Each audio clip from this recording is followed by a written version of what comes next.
Did you know I'm making my own trading card game based on cryptids? Go to cryptidcardgame.com and enter your email address to be notified the moment pre-orders open, and you can even get a look at the rulebook early. My apologies for the shorter than usual episode. I've been having difficulty getting back into the groove between Christmas and New Year's. But today, I've got some haunted house stories to share with you, because we haven't done that topic in a while. So prepare to experience dark spirits crawling across your bedroom floor and demons that will never let you sleep peacefully again. Enjoy, and be sure to send me your scary stories at darkstories.org so I can narrate them. And please suggest in the comments some future topics you want to hear to help me plan the start of 2023. Thank you. Now, let's begin. A Night in a Haunted House. From Pleasant Peasant. This story isn't mine, but my teacher's father's. He truly believes it is a demonic encounter, and I do as well. This man, who we'll call Dave, lived in California and loved baseball. On the first day of school that year, Dave noticed that there was a new and shy kid standing by himself. Dave was a 15-year-old student at the time and decided to be nice to him. He walked up and asked, "Hey, you like baseball?" He had noticed that the kid, named Ed, was wearing a faded Orioles cap. Dave described Ed as looking sickly, having shadows under his baggy eyes and pale skin. Ed said yes, and they went on to play baseball after school. Dave noticed that Ed was always asking him and other people if he could come over to spend the night or come over to have dinner. This intrigued him. After months of playing baseball after school with Ed, Dave asked him, "Hey, why are you afraid to go home?" He was thinking that maybe his dad beat him or something along those lines. Ed replied, "Promise you won't laugh at me, but my house is haunted. My mom's a flight attendant and my dad is in the Marines, so they're rarely home." Dave, being a 15-year-old male who was living in the 60s watching creature double features, asked, "Can I come spend the night?" Ed agreed to him coming over the following night, which was a Friday. After baseball the next day, Dave and Ed walked to Ed's house. It was an old and massive house that was originally a plantation house. Dave described it as looking like a house from a typical horror film. After they went inside, Dave looked in the living room, seeing lots of Bibles, crucifixes, and prayer candles next to a couch. Dave asked, "Am I sleeping here?" Ed said, "No, I sleep here. You can sleep on the floor or in my bedroom, which is upstairs." Dave wanted to sleep upstairs in an actual bed. Now, Ed had apparently gotten to be a very good cook, and while they were eating dinner, Dave met Ed's dog, Bruno. He asked, "Where does Bruno sleep?" "Upstairs. I wish he wouldn't." After dinner, Ed showed Dave the stairs, and Dave asked, "Why don't you ever go upstairs?" Ed answered, "I just don't." This was the first time he seemed annoyed with Dave. As Dave began to walk up the stairs, he thought he heard Ed chanting behind him, and then realized he was praying. He didn't think too much more of it as he saw Ed's room, and beyond that a second set of stairs leading to the attic behind a very old door. He remembered thinking, if there's a demon in this house, it's gotta be in there. Ed's room was like an octagon with a bed in the middle, and Bruno's bed was next to it. Dave went on to bed. He woke up sometime in the night to hear Bruno softly, half growling, half whining. He also noticed the bedroom door was cracked open, which he thought was strange as he had closed it. He got up to close it and looked at the attic door. It was slowly banging against the latch. He brushed it off as perhaps a draft. As Dave closed the door again, he checked to make sure it was definitely shut. It was also a little colder in the room, but that wasn't surprising as it was the start of spring and an old house, probably with poor insulation, didn't stay heated too well. Dave went to bed a second time. This time again, he woke up when Bruno jumped into the bed with him. He was surprised to feel just how cold Bruno was, as well as the room around them. Bruno was shivering. The door to the room was wide open now. Thinking that Ed might be playing a trick on him, he looked all around the room and concluded that there was nowhere to hide. As he got up to close the door once more, he could see his own breath. It had gotten that cold. He also heard the attic door swinging against its latch harder this time. Dave went to bed for a third time. Once more he woke up, not to Bruno though, but to the cold. He guessed it must have been 30 degrees Fahrenheit, when the low at the time was supposed to be about 42 degrees. He heard the attic door now slamming against its hinges, a bang, bang, bang until the door finally burst open. Dave could hear footsteps coming from the attic, and, scarier, it sounded like chains rattling. He heard something walk past his door, then stop at the top of the stairs, not going down. It was now near 20 degrees, and Dave was freezing cold. He began to look around the room, noticing a big, humanoid shadow in one of the corners of the room. It wasn't there before. He threw the covers over his head, as we all do, because everyone knows that demons can't get you under the blankets. He was holding Bruno into his chest now, beginning a prayer. He'd been on the fence about his faith until then. He realized that if demons were real, so was God. Dave found peace in his prayer. Even though he could feel it getting colder and colder, which meant the shadow was getting closer, for some strange reason he fell asleep then, for the fourth and final time. When Dave woke up, the sun was rising. He grabbed his things and ran downstairs to find Ed already awake making coffee. He turned around with a sad expression on his face. "You believe me now?" Ed moved out of that house later that year. Afterwards, it seemed to always be up for sale and would become the house that teenagers would dare each other to touch the doorknob of. One day, Dave drove by that house with some friends and said, "I slept in that house one night." His friends replied, "No, you didn't." Dave never argued past that because it wasn't worth it. 2 years after Ed moved out, the house was torn down and a couple of apartments were built there. Dave drove by those apartments once with my teacher, who was his son, and saw a shadow person standing just outside one of them. That specific complex was being renovated at the time, so no lights were on. This scared Dave enough to never come back. Something is wrong with me. From Dead Wolf. Ever since I was little, very strange things have happened around me and to me. Horrifying visions, nightmares, mysterious injuries and illnesses, even my appearance altering greatly. But the event that started it all was when I was about 6 years old. I had a very bad nightmare. This nightmare was not something any child, especially one so young, should ever have, and to this day I don't know what caused it. The nightmare felt far too real. In it, I awoke in a burned-out cabin-like building in a town consisting of a few simple wooden plank-like cabins. The one I was in was more or less a one-room home, with a kitchenette, fireplace, table, and chairs. This woman, claiming to be my mother, made me sit down to feed me. But I knew she wasn't my mother. Yet, no matter how much I told her that, she refused to listen and told me to eat. Reluctantly, I began to eat the stew she set in front of me. But it tasted awful, and it made me want to puke.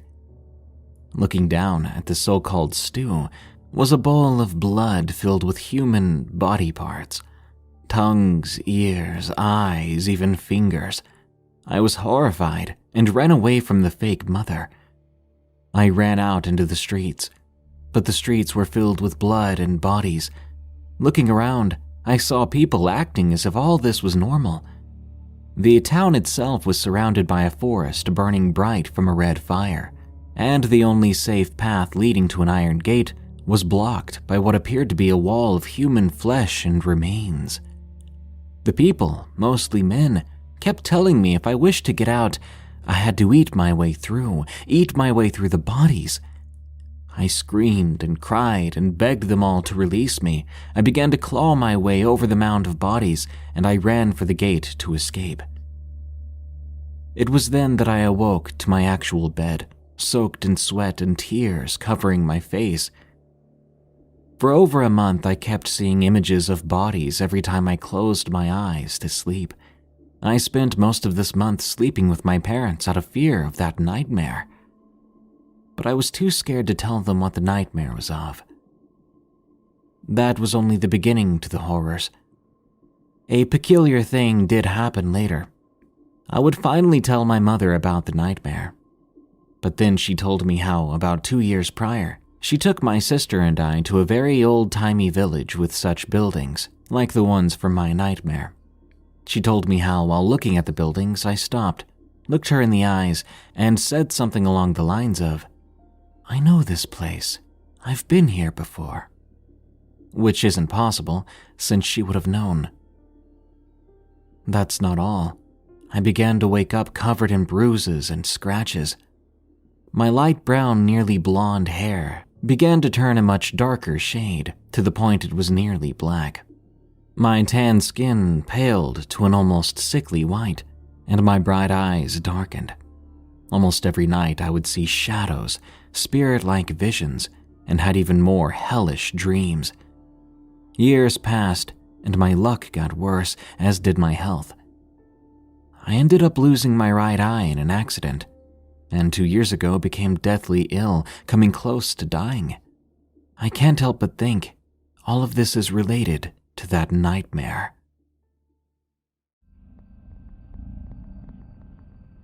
The Crawling Girl, from Karushi. I was about 7 or 8 years old when my family moved to a homeless shelter for reasons I don't want to get into. We stayed in a room that had 3 bunk beds and a king-sized bed. The reason our room was so big was because there was 9 of us. They pretty much had to give us the biggest room in the old Victorian-style house. The very first night, my siblings and I began getting bad nightmares, and eventually we all crawled into bed with our mom and dad. This continued for as long as we stayed there, but eventually we got used to the bad dreams. One night after waking up from an extremely bad nightmare, I ran to my mom and dad's bed. Crawling in with them, there was already 3 of my siblings there, so it was difficult to find a good spot. Eventually, I got somewhat comfortable. I sat there in the dark as the lights had to be out at 10, and the TVs weren't allowed because of the noise. Suddenly, I began to hear this squelching noise, like bones cracking. I looked into the nearby closet, which sat near the door of our room, and I nearly had a heart attack. What I saw looked like a girl with short hair and a nightgown. She was crawling towards the bed. I screamed as she got closer.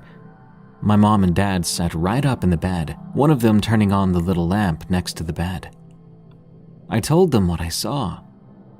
My dad went over to the closet to check it out, but nothing was there, nor did anyone get into our room. My mother told this story to the people of the homeless shelter the next day. I was listening in on the conversation when I heard something that made my jaw drop. Apparently, the closet in our room led to the attic, and about 2 years prior to us coming there, a woman had gone up in the attic and shot herself in the head. They even apparently had a picture of her. Sure enough, she looked exactly like the woman who was crawling across the floor towards me. I don't understand why her presence was so sinister. After all, they said in life she was a good woman. Maybe she was trapped there by something else. Maybe the way she died made her spirit look so grotesque. After that encounter with her, I never saw her again, although the nightmare still continued until we left that place. I'm 24 now, but I still remember it like it was yesterday. I swear I'll never forget the crawling girl. The Burned Girl. From Beagle Brigade, 516. Growing up, I've always believed in spirits or ghosts. We would have unexplainable things happen every now and then, but I never did expect to actually experience something directly. I grew up in extreme poverty, and when I ventured out into adulthood on my own, I worked hard to buy my own property with an old trailer house on it. I was so proud of this home. We worked to remodel it and create a comfy place for our son, who was about 2 years old at the time. It was nothing fancy, but it was mine. Shortly after moving in, strange things began happening. Things we convinced ourselves were nothing more than our imagination tricking us. For example, we would find cupboards open or things moved, especially my son's toys. One day my sister was making lunch, and each time she would go back into the kitchen to check on the meal's progress, the stove would be shut off. The first time we thought maybe she bumped into it when she left, but the third time we were very confused. My sister was what you would call a spiritual person. Speaking out loud, she said, "Please leave the stove on. We will watch it." And as if something out there was listening, the stove stayed on this time for the rest of the meal. Being curious, I asked her why she said that. In response, she told me that she had been seeing a young girl around the age of 7 to 9 in a white dress who looked as if she was from the settler period. I inquired on when she had seen this girl and how many times. She informed me that it was several times since we moved in, but she wasn't worried about the girl, so she didn't really say anything until now. As time went on, the little girl made her presence more and more known, but there was no harm, so we didn't mind her hanging around. A few months later, my son began to not want to sleep in his own room. He would scream and yell and fight each time we'd lay him in there. This behavior began to intensify to the point that he wasn't sleeping well, and we were very frustrated. Little did I know at the time, this was more than a boy who was just fighting sleeping alone. I had a discussion with my cousin who's also very in tune with the afterlife. She can speak to spirits and deliver messages. We were chatting and I told her about my little girl, and we ended up talking about the challenges I had with my son sleeping alone. He'd gotten so bad that even if we let him fall asleep and moved him to his room, he would scream the moment he woke up until we retrieved him. It was like he was frozen in fear. She suggested we use the video camera I'd recently purchased, set it up in his room, and just let it record. The camera was state-of-the-art for the time, so we placed a fresh VHS tape in the camera and set it to record one night, while we were all in the living room watching TV and hanging out. My sister was there that night. A few hours later, my son fell asleep in the living room, so we took him to his bed and returned with the camera to watch the video recording. Now, this was recording in a pitch-black room. We were really interested to see if anything happened that we were not aware of. The first hour or so, the video was silent. All you could hear was the distant laughing and voices of us in the living room. Then suddenly, there was a very loud pop noise on the recording. The best way to describe it is to say it sounded like the noise when someone pops their finger along their cheek inside of their mouth and pops it out. Very childlike, and instantly the hair on my body stood up. I get chills writing this as I can remember that noise like I had just heard it yesterday instead of 20 years ago. Soon the room became active. What was once a solid black room lit up with my son's toys, and noises began to play from them. His fire truck lights and sirens lit up the room. Any toy that could light up and make sounds lit that room up like Christmas. We could hear a quiet giggling and a creepy low volume humming in the camera. This humming continued for what seemed like forever in an unrecognizable sing-song type. We all just stared at the screen, frozen in fear as we watched this situation unfold. By this point, I was shaking and yelled for my sister to grab my son out of his room right away. In total, we watched less than 2 minutes of the video after the activity began, but it felt like hours. We both leapt up and grabbed my son. That night, we all slept in the living room. I invited my cousin over to help us the next day, and although she had never been at my new home, she immediately told me we had a little girl who was with us. But it wasn't just her. Her father was apparently here too. She went on to talk to the spirits, and the little girl had lived on the land over 150 years prior. She perished in a fire on the property, and her father passed trying to save her from the flames. He remained with her after death, stuck in the afterlife. I hadn't mentioned the stove incidents to my cousin, but something she said made my skin crawl. Casually, she mentioned that the little girl told her she didn't like it when we used fire in the house, that fire inside the house wasn't safe, and she wanted us to stop doing it. My cousin helped the little girl and her father move along to the next steps of the afterlife, encouraging them towards the light, so to speak. The very next night, my son slept in his room all alone, without any fight, going to bed on his own. To this day, I do not believe she meant any harm to my family or my son specifically.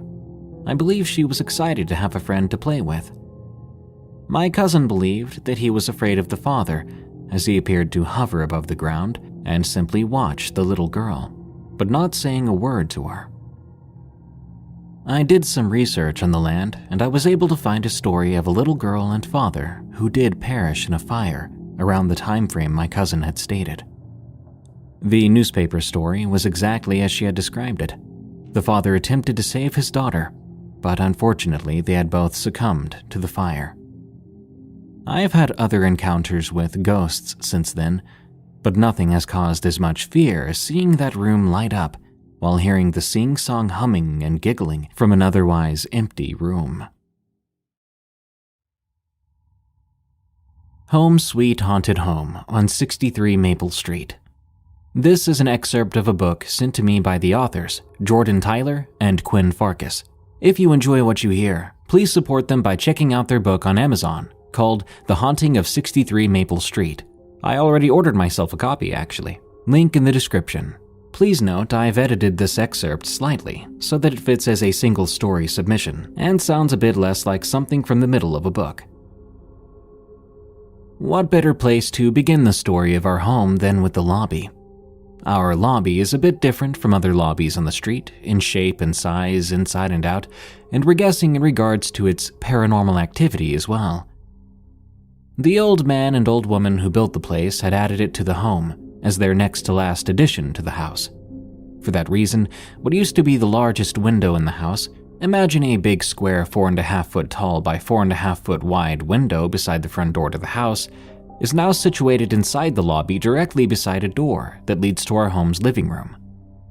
This window and living room door, which was the original front door before the lobby was built, are on the opposite end of the lobby from the new front door. This particular area of our home has been a hotbed of paranormal activity.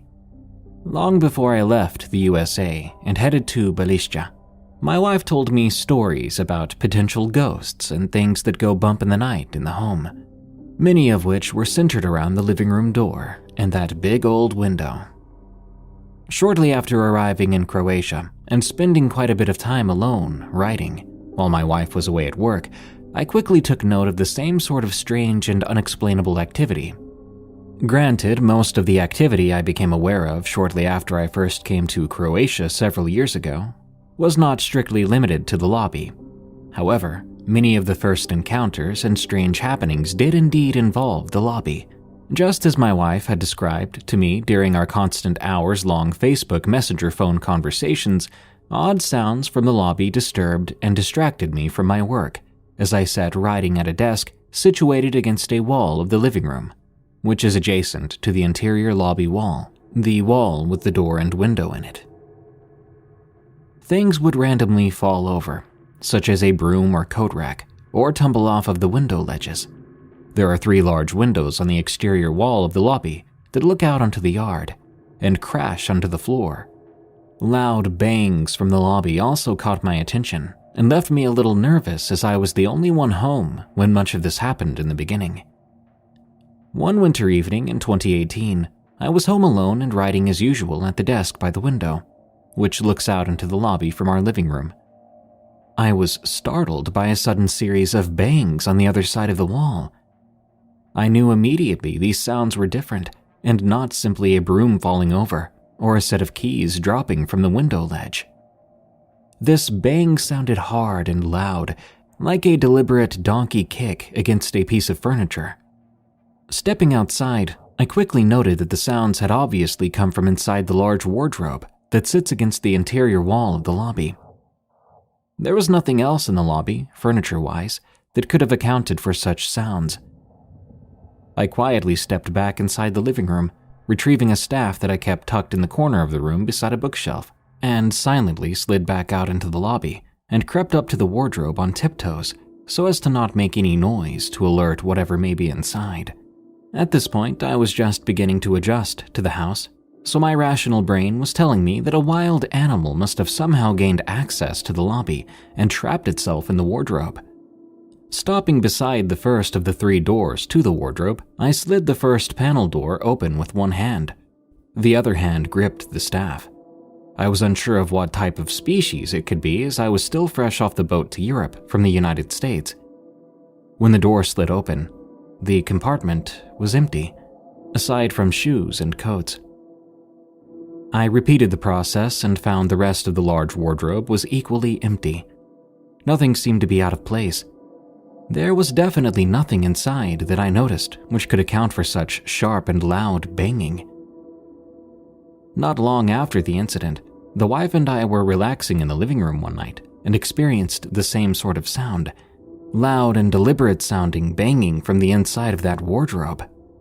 Of course, we checked it, and again, there was nothing inside to account for those sounds. No animals, no crashed coat rack or boots that had fallen off the top shelf.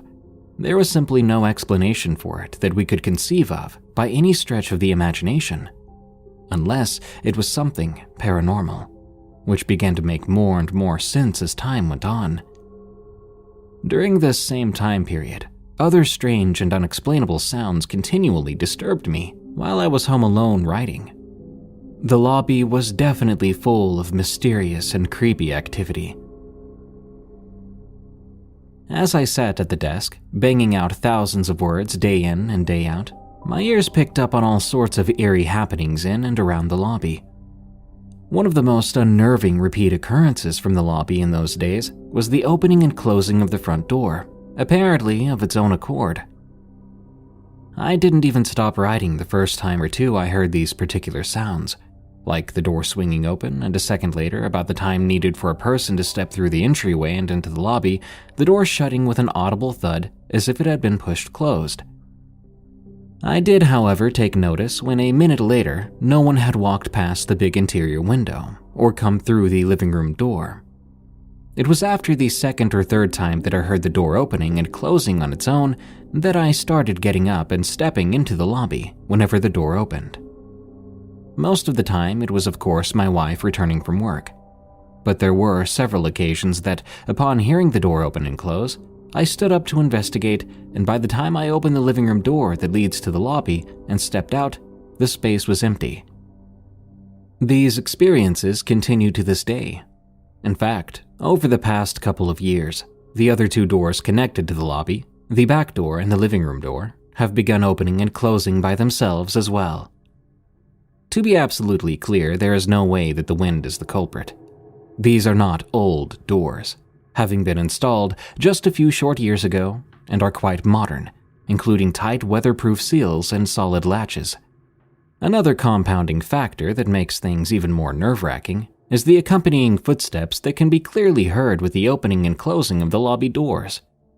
Just 1 week ago, a few days before Christmas of 2020, I was again home alone and heard the door open and close, as well as the unmistakable sound of footsteps. The sound of someone stepping through the doorway and into the lobby was so clear that I was positive my wife had come home early, or that our daughter may have decided to visit unannounced. I was, of course, busy writing and didn't even look. When a full minute passed and no one had yet exited from the lobby and entered the living room, I looked up from the computer and looked at the clock before stepping out into the hall. It was still several hours before my wife was expected to be home. The lobby was empty. I stepped outside into the terrace connected to the backside of the lobby and had a look around, but there was nothing to see. I walked back into the lobby and to the front door, stepping outside onto the front stairs. I looked around in the yard and towards the street, but there was no one around. Aside from sounds, we've also had paranormal sightings in the lobby from time to time. My first sightings in the lobby of this house date back to the winter of 2017 and 2018.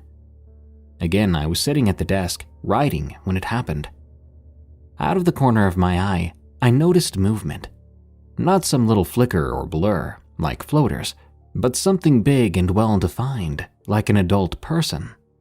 To be more precise, an adult female with long flowing hair of a much lighter shade than that of my wife or daughter, who both have dark brown hair that appears as black as mine does.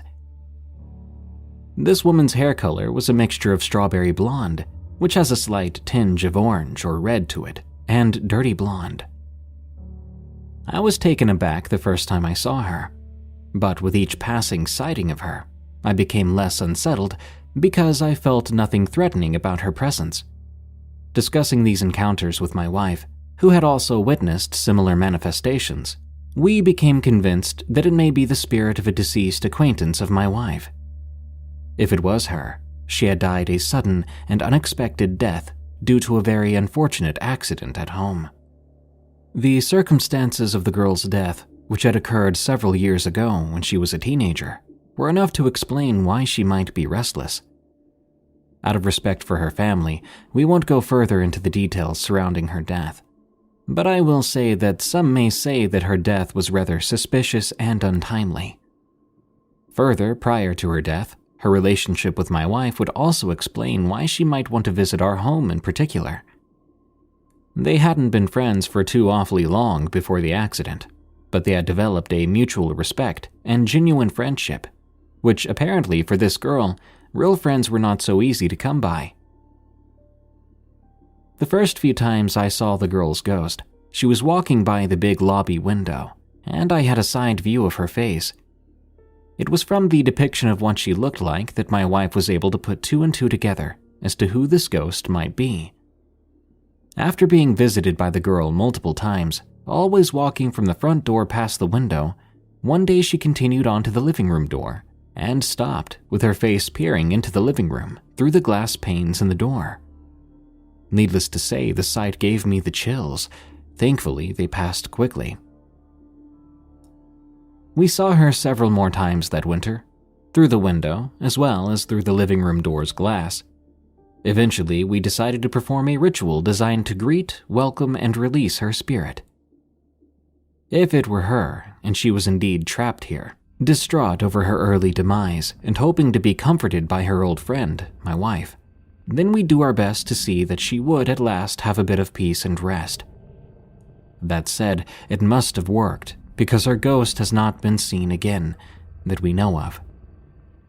In addition to the above-mentioned experiences, shadow figures passing by the windows and doors of the lobby and unplaceable noises are often observed by my wife, and by me as well. These occurrences take place mostly at night, and happen on almost a nightly basis. Needless to say, we've become more than used to the level of creepiness that our home exudes.